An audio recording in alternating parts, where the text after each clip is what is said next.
School's a little bit different over there. Our day started at 7:30 and ended at 4. We go Monday through Friday. Wednesday, though, is half a day where we only go to lunch. This was the first year of the Rejoice Bilingual Academy. We had 19 kids in 2 grades.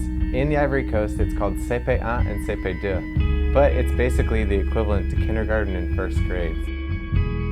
So my personal responsibility was I was the English teacher, as well as I taught computers and PE. What we did was, for English, I taught them basically, they had no background, and so it was a lot of oral lessons on how to teach them English.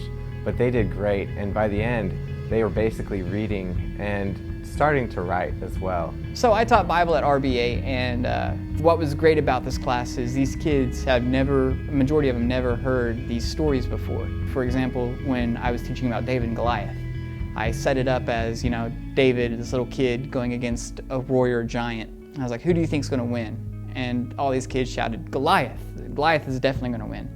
And it was just cool to see their faces to light up and know that, God's for them and God can help them through these things. And it was great. The longer the class went on, the more involved they got with the stories. The school here, you guys helped out a great deal if you realize it or not. So I want to say a huge thank you to both Rejoice School and Rejoice Church for all the support that they gave us. From the time before we left, of just your support and your prayers, backing me and Scott, it was a huge blessing and a huge encouragement. And then from the time once we got over there, you guys stayed in touch. You sent over that suitcase full of candy and soap and supplies, which was greatly needed and was super awesome to receive. I want to say a special thank you to everyone that had anything to do with the playground project at Rejoice.